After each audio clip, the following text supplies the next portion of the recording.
These are some of the advanced features that you can do with your email account at Stevens through the Outlook Web Express client. And let's take a quick search back into things that you can't do first. A lot of people like to take all their messages from their TSCT account, just forward them to another account. And you can't do that with the current version of Outlook Express. There's no option for that. One of the other related things that you can't do is you can't change your password from home. There's no way to do that. So I would suggest that before you leave for the semester, if you're going to be on an extended break, I would change your password. That way you'll have another 90 days before you have to change it again. So those are two of the quick things that you can't do. Some of the things that I would consider advanced. If I get an email message from someone and I want to forward it, and there's a couple ways to do that, but if I double click on this to open up a message and it's there, you can see this is from myself. If I click on the forward button, that will allow me to take the text of the message. It'll put the current text and put it down below under the line, and it'll allow me to send it to another person. So I can just send it to someone by typing in here their email account. And it's that easy to forward a message to someone else. Forwarding just means that you want to send it, but you don't want to send it to any of the original people. And you just click the send button. I'm not going to do that. The other thing that you might want to do is reply to a message. Once again, I'm going to double click a message to open it. You'll notice there's two options, reply and reply to all. If I just click on reply, it'll just take the people in the to box and it will reply to a message to this. This is if you want to answer a question that someone sent to you, and this is probably how you use email the most.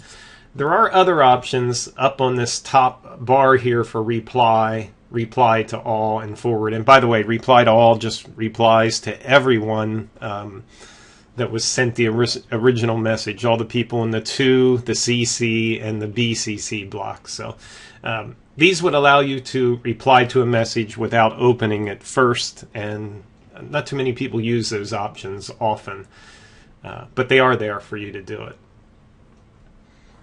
Okay, some other neat options that we have available to us that people sort of expect to see in email is down at the options button on the lower bar. And occasionally these windows get sort of messed up, like you can scrunch this folders window down and expand it, or you can expand this up and have a different view of it, but ends up that you just fool around a little bit, you'll get them back. But if you go to this options button and click it, there are a lot of conveniences that people are used to. Like, it is possible that when you leave for the semester, you might want to say, I'm currently out of the office, and have a message sent back to every email message that's sent to you. Perhaps you left for the semester, just want to create an email, a little message that says, I'm gone for the semester, catch me at my other account. And it's possible to do that. And you can scroll down through here and see some of the other options, like the number of messages to display on the screen. You can have a signature. I have a signature at the bottom of mine. If you click on this edit signature button, you'll see this is the signature, and I can have this added to the bottom of all my email messages so I don't have to retype it again. That's up to you, but this is where you would do that if you do it. And it says, you'll notice there's an option for automatically including my signature on outgoing messages. You can set up the reading pane. You can have your messages spell checked. Makes you look a little more professional if you do that. Takes a little bit of time sometimes. Every time you send an email message, it'll go through the spelling of all the words in there to make sure they're correct and give you some options and things for changing them. Most of the other things set up the appearance of the screen, the format of the dates and times that you have in your messages. Whether you want to save everybody that you get an email from in the contact options, and there. Once you make a change here, you click Save and Close, and that will save your options for you and bring you back to the inbox.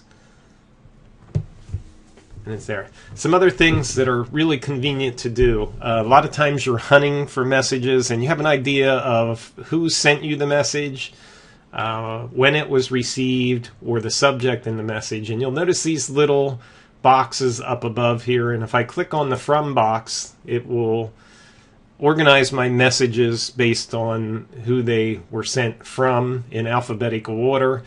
You'll notice this one says the Club at Park City, and it orders them with all the Club at Park City email messages. Also note up here that the item number, we're in email message 5617 of 5641 through 658. When I reorder these from it changes the order of all the email messages, and since we can only see one screen at a time from Outlook Express, sometimes you got to go back and forth with these arrow buttons, 25 messages at a time, until you can find out where you are. The other thing that people do is they reorder their email from, and the default is received, and then they really get messed up. So you got to click received again, and then go way back to the beginning. And I'm right where I was before, so that my newest email messages are on the top. So you can reorder everything as you go along here. There's other searching methods for looking in email also, and a little bit beyond what we want to do here. But if you want to search for things in a subject or words in your email messages to find them, there's a way to do that also.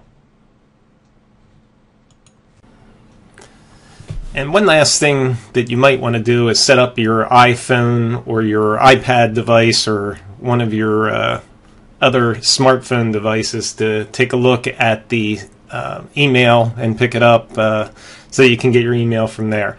And these two screen captures that we have on the screen show examples of both of those.